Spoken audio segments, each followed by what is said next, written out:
healed so hard your body's in pain? Please stop kidding yourself. Hi there, I'm Anne-Katrin, and I'm occasionally awake. I'm here to help you inspire your awakenings, heal yourself, and reawaken your life. Welcome and welcome back to my channel. So in this video, let's talk about why your symptoms show the work that's due right now and why doing that work might actually be the most important part of healing. So I saw a post the other day stating that body symptoms can be a sign of healing. The basic idea was that once we come out of numbness and into feeling, it is natural to be flooded with aches as a sign of progress. And yet that's such a soothing thought. I'm just doing worse because I'm actually doing better. If only that was true. But it's not. Let's talk about this. Especially in the spiritual and personal development bubble, there's a tendency to look for healing in all kinds of things. To tell yourself, look, this is how much I've healed.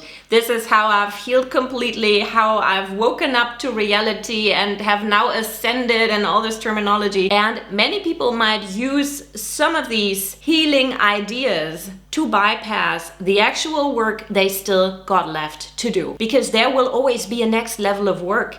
And if you are okay with where you are here and now, with who you are here and now, there is no need to be frustrated, discouraged, or feel unworthy because of the fact that there's still something left to do. And we need to define the term work in this context. Healing work is remembering your true nature.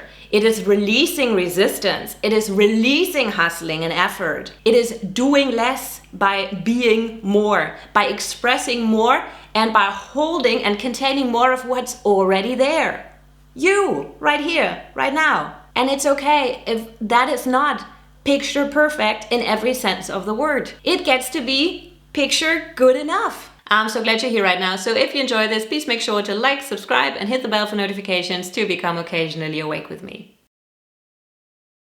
Here's the thing. Your body doesn't care about how much you've been to therapy, how much you've talked about your life and your family, how much progress you've made. Your physiology cares about safety. And new symptoms might appear, indicating that we are expanding our comfort zone, shifting our beliefs, our mindset, our behavioral patterns. Bold stretches to our comfort zone and thus to our nervous system might give the body initially more stress to tolerate. Symptoms therefore might indicate, whoa, that's too much, that feels unsafe, stop, or I'll make you. They mark aspects, parts of you that are not fully integrated yet. Body symptoms tell you there's more work to do.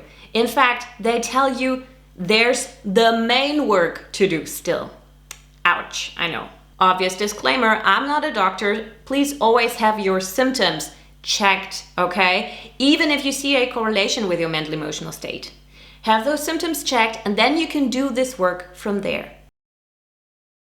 I'm gonna give you a personal example in this video so that me saying, no, actually, it is not a sign of healing, even if you thought so, doesn't feel too much like an attack, because that is not my intention. My intention is that people stop bypassing the work that needs to happen, because most often people who are bypassing at the same time desperately want honest, authentic healing and growth, but bypassing simply won't get you there. So here's my example. I used to have a rather sturdy throat.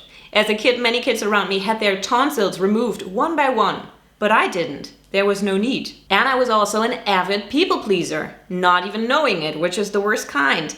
I didn't speak my truth for years and decades. Not how I truly felt, not what scared me. I was so far gone from myself that I could not have even articulated my truth to my own reflection. A few years ago on my growth journey, I became aware for the very first time of the shocking extent of my people-pleasing habits. I became aware of my feelings and needs, but what I didn't know was that that would elevate me to a whole new level of challenge, actually speaking what I felt inside. And here's what that led to. Several periods of chronic inflammations and strep throat. These symptoms were not a sign of healing, but that didn't mean that they were a setback. They were the sign that I started to stretch beyond my comfort zone, beyond what felt safe. They were a sign that I'd started to implement in my actions the knowledge that I had gained. They're a sign that I'm onto the next level, that I'm moving beyond the feeling of numbness into actions that take me beyond what I've done before. And now let's choose a different response. Let's choose different actions that are more in alignment with the truth I am now tapped into. And thus, the body gets activated and says, wait, what are we doing?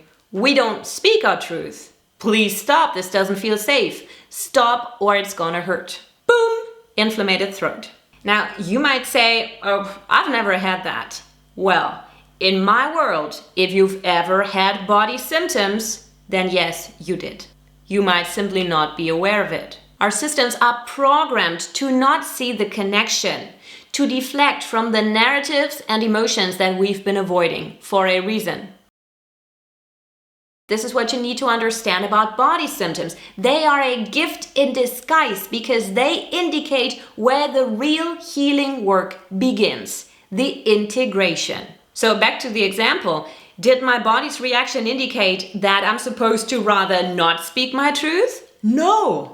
It's an indication that my new thoughts and actions had caused a deep need in my body and system to return to an outer and inner structure that feels safe and familiar. Again, here we're back to the general principle. Our body might feel fear, anger, sadness that we cannot fully tap into because these emotions have never been integrated.